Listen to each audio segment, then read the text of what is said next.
1-0.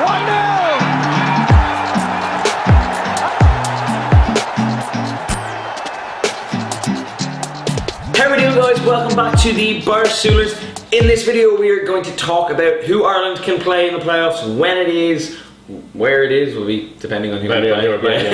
We're not going to play Sweden and Portugal. So yeah, Ireland, as we know, qualified for the playoffs. The likelihood is we won't be seeded. No, we won't be seeded. No. I don't think our ranking. So it's based on the world rankings that come out next Monday. The draw is next Tuesday, the 17th. Yeah.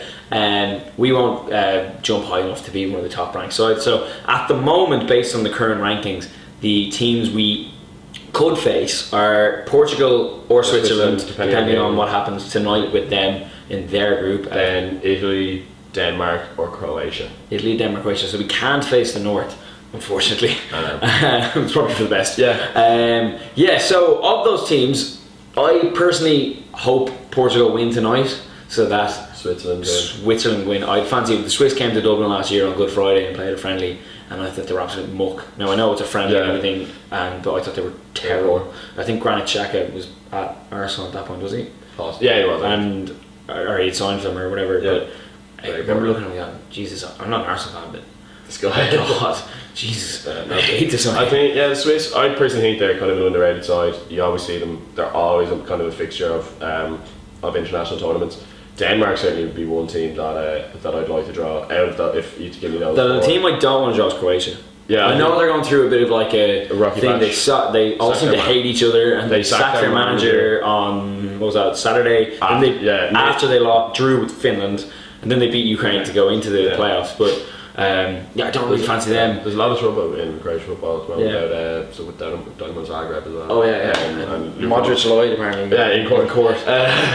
Yeah. So yeah, you don't know, but you don't know what you're going to get with them. Yeah. I just think that's kind of, they could probably go on the pitch and tear you apart, but have a terrible one off the pitch. I think Denmark. I think Italy. I don't know about Italy. Like you're saying, they drew with Macedonia. They drew Macedonia. I know they were in a group with Spain, so they. But I feel like when it comes to they do get their heads. If you look at the Italian players at the moment, they do have some talented players. Like I know Verratti is incredible. He's an incredible midfielder. But outside of that, they don't have the same kind of household names that they once did. Yeah. So you kind of say maybe they are. But then, we were all saying at the start of the Euros last year, Italy are nothing, nothing, and then they went to beat Belgium. That's true. They beat. But I think that's as you said, that's kind of it is a big tournament mentality they seem to have. Yeah, that they show up. As you're saying, Denmark's probably the one.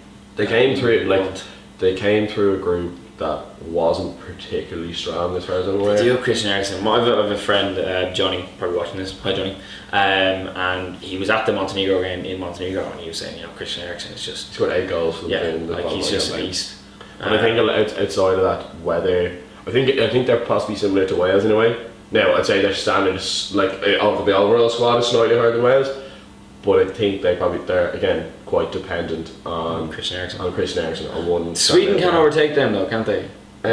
I'm not entirely sure. I think Sweden can overtake if they win against the Netherlands. If they win against the Netherlands, they would jump over Denmark in the rankings. I wouldn't mind playing Sweden. So Sweden, I wouldn't mind playing Sweden. So Sweden or Denmark are kind of the ones that I'm kind of looking at. And if by some miracle the North haven't dropped, or you never know with FIFA rankings, they'll go first, play the North. So yeah, the games are on November the 9th to the 14th. Yeah, so it's either going to be the 9th and the 12th, the 10th and the 13th, or the 11th and the 14th, and just depending on what way. So we should be at home in the first leg because we're the unseeded team, and then away in the second leg. We had that before against France back in 2009. We all know what happened there, but we did actually win the game in France. It was 1-0 after 90 minutes to us. So I wouldn't be daunted by that at all. And as we saw last night, Ireland can now go away and beat teams. I think it might suit us in a way to have. I know people are kind of going, you'd like to be much prepared to have the second leg at home, but as I said, we are able to go away now and put in performances. We put in